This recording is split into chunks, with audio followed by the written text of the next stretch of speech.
Hey folks, how you doing? Welcome back to my channel. I'm here on the permission statement and also on another platform, which would be the Vino Valley Ambassador. Well, Vino Valley Ambassador. Um, and as a driver, there are things that have been concerning me, and I go over it with the guests. And I don't think you should wait until there's a fatality to address something. And I did my best to try to reach out to my local community through the Network Neighborhood app.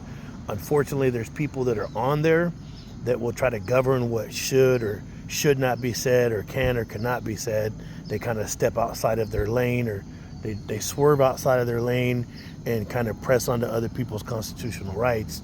Um, Ironically, it's kind of contradictory, because if you look through their postings, they will say things that uh, conflict with what their position is, that of what should or should not be said here.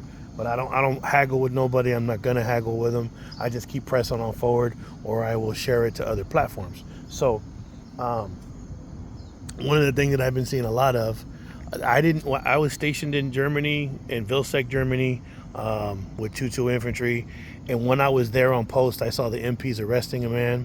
um, and I asked why, and they said, "Oh, he's been drinking." And I said, "But he's on a bicycle." And they said, "Yeah, it's illegal." And I mean, this is in 1999. I had no idea that it was illegal to drink and then ride a bicycle. And I've driven for people here, and they're oblivious to the fact. And some people have said, "Oh, that's probably just California." And then I said, "No, Google it." And they were surprised to find out that their own state, it's actually illegal. It's illegal in many states. It's either a DUI or a DWI, whatever. Potato, potato. Point being, um, it's not allowed, and it doesn't make no sense. Today I'm gonna go to the spot of the foul, um, and make a video out there and show y'all, because this means something to me. I've been pressing the edge, and I'm not saying in any way that those people passed away as a result of them drinking, um, or that the driver was drinking or whatever. From the investigation still going forward, it was relayed to me that lumber came off the truck, so we still got to find out what caused the lumber to fall off the truck. Was it mechanical failure? Was it human error by not strapping it down properly? Or did the straps fail? But again, we can do our part to put more straps down, fail safes, cargo net, whatever it takes. Especially right now, there's a lot of movement all around the valley at high speeds. It's hustle and bustle because of what's happened this growing season. So I drive all over the valley. You all see my videos. I'm everywhere, every crevice, every crack, and nook and cranny in Napa Valley. I'm there, so I see a lot.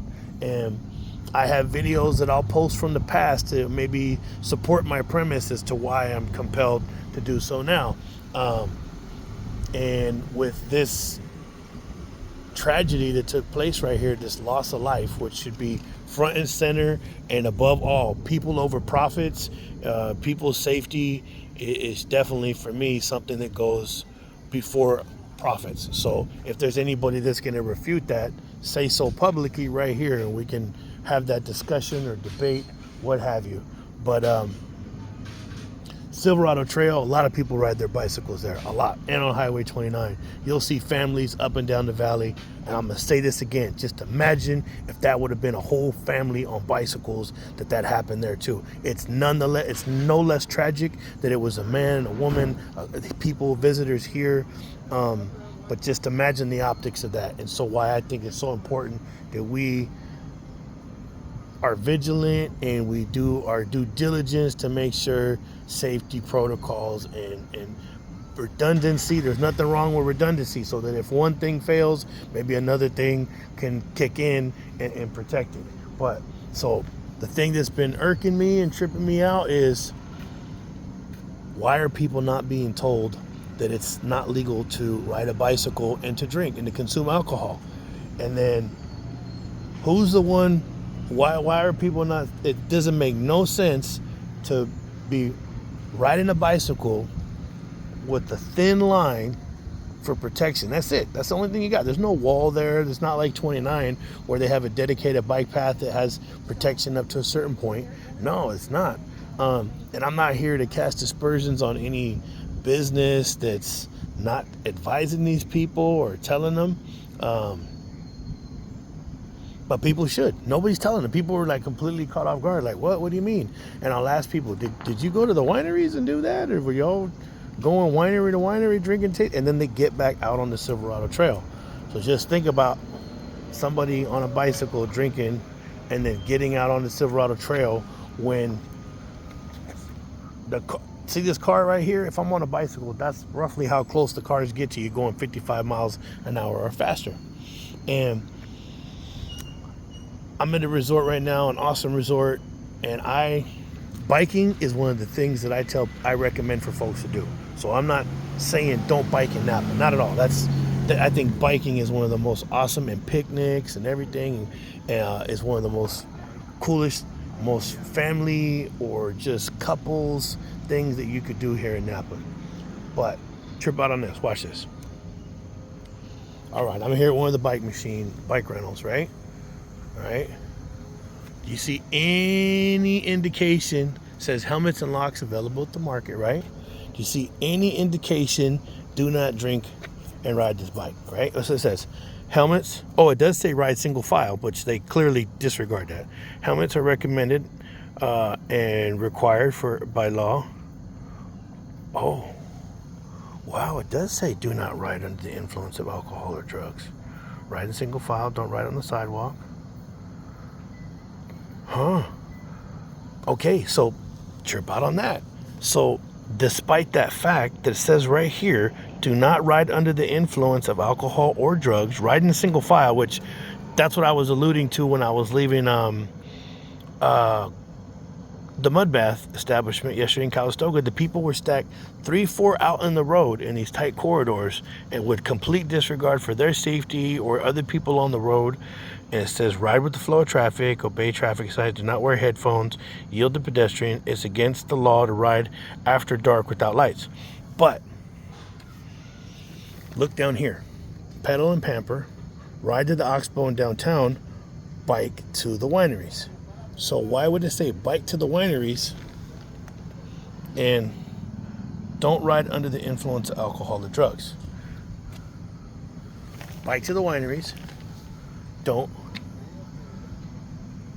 So either people aren't reading this thing, because I've had people say that they didn't know anything about this. Now this is a automated one that you can get bikes from, but there's people that go to these bike tour places and they get a class. I'm guessing. I'll have to go ask. I don't really want to, like I said, I don't want to cast aspersions on nobody's business. That's not what I'm here about. I'm just talking about public safety and what can we do to make sure that there's not some alcohol-related travesty with bicyclists out on Silverado Trail or on Highway 29. But this is interesting because it says it right here, but then it says bike to the wineries. So what would people bike to the wineries for? So that's going to be an interesting one right there. And I don't know if they're telling people not to drink when they ride the bikes, but the people that I've spoke to didn't know that it's a DUI. They didn't know that they're not allowed to.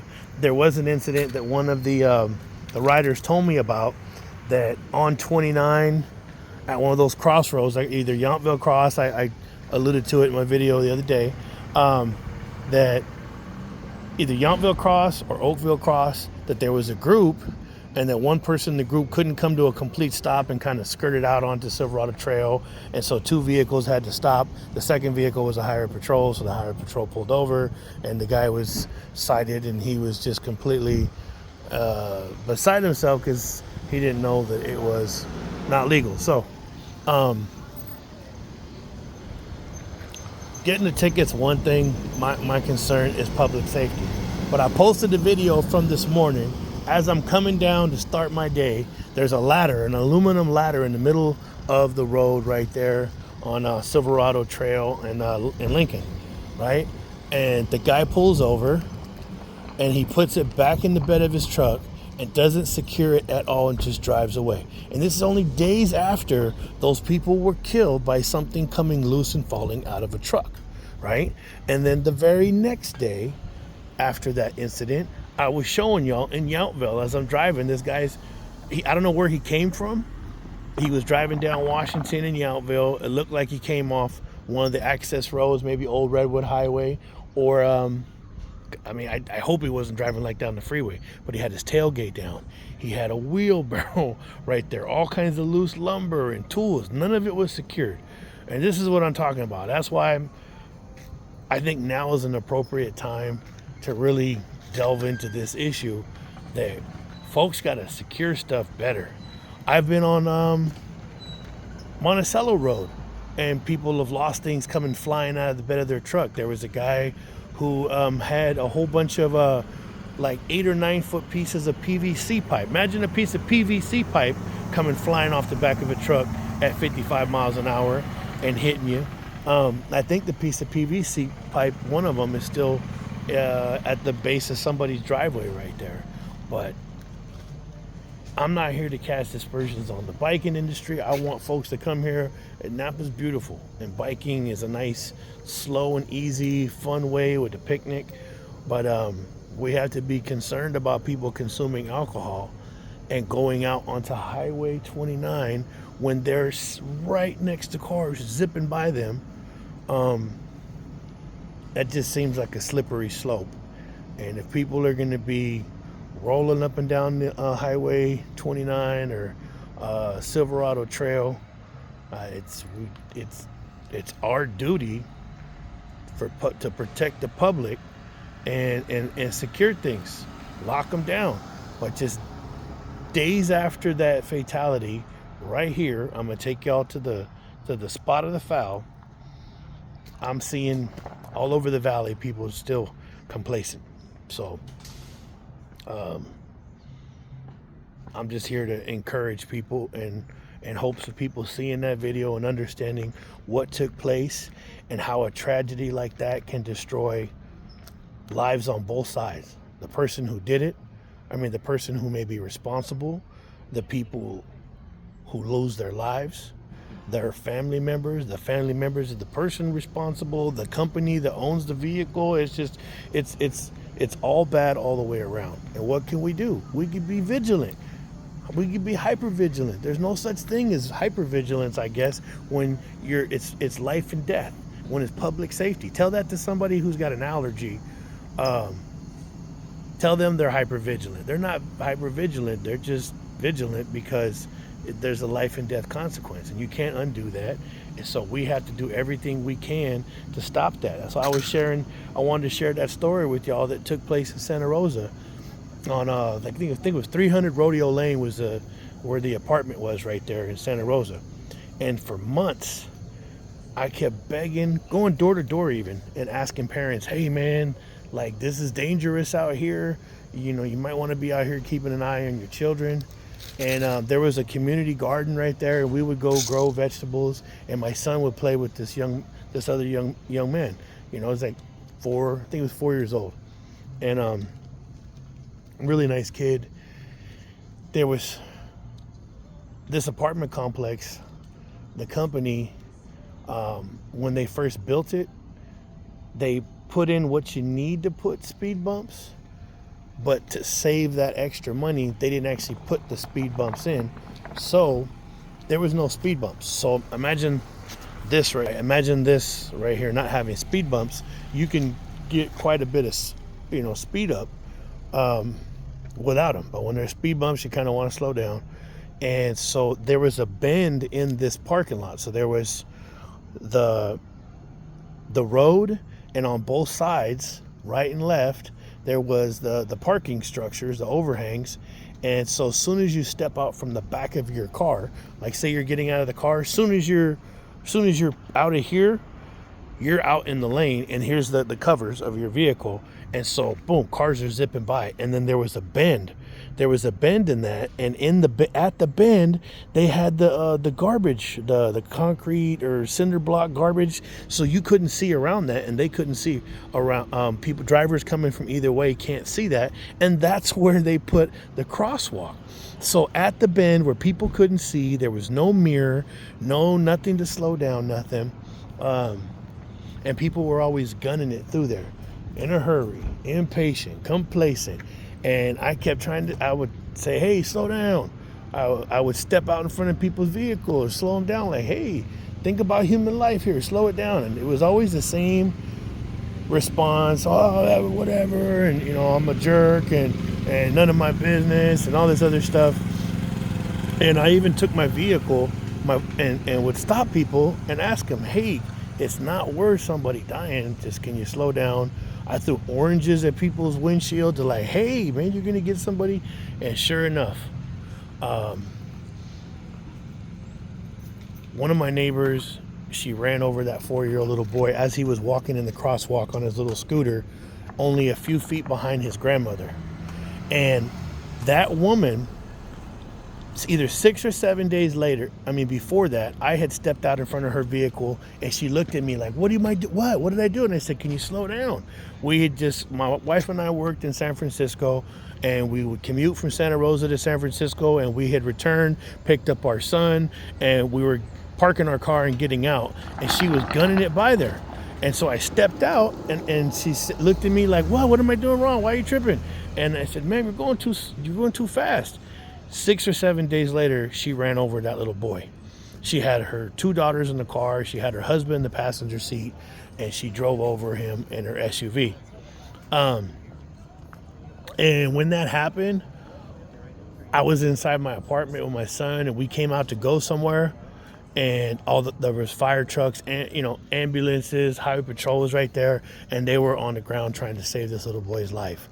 And it was just a horrible scene, and it resonated with everybody. And all the people that were speeding through there were saying, how could this have happened, and all this stuff. But they wouldn't look. We had a community meeting with the highway patrol and with management, and all the same people that I had looked at them, and they just couldn't even look me in the face. Like, you guys know why this happened, And so all that energy and effort, and I'm not joking, I did my very best going door to door and asking parents like, hey man, be careful, you got your kids out here, there's no supervision, it's not worth it.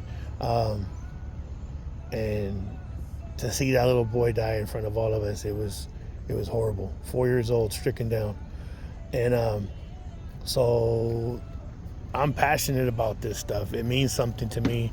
I get frustrated when people just set aside safety. Even myself, I got to catch myself sometimes and remind myself of what I've seen to correct my own behavior. And here in Napa is beautiful, it's awesome, but there's folks are in a hurry sometimes, and they'll set aside safety to accommodate whatever rush they're in. I got jumped in front of Mustards by 2 guys because they were road raging on Highway 29 on Memorial Day weekend. I shouldn't have been driving. I should have been home with my son, who's named after my brother who died in Afghanistan. And so Memorial Day and Veterans Day, all that, it means something to me. I should have been at home. Instead, I was out running these runs for Bottle Rock and here and there, and there was some guy he was in a hurry on Highway 29. It slows down and speeds up in certain places as far as the speed limit, and this guy was trying to get somewhere. He was angry, and he went around, almost clipped my vehicle, and then there was an elderly woman in front of me. He did the same thing to her, and I had to use the bathroom. And so he and I just pulled into Mustards to use the bathroom. He happened to just be right next to me. And I was like, wow, I'm in a hurry today, huh? And he started cussing me. And him and his friend jumped me right there in front of Mustards. I was fortunate enough that they weren't able to get a glove on me, but not for lack of trying. And the general manager came out and his team to try to, do away with the situation. It got all funky and nasty. But I told the guy, hey man, you're gonna get somebody killed out here. Just slow down and be careful. And I got my car and I drove away. But yeah, I've had some really awkward experiences after the fires.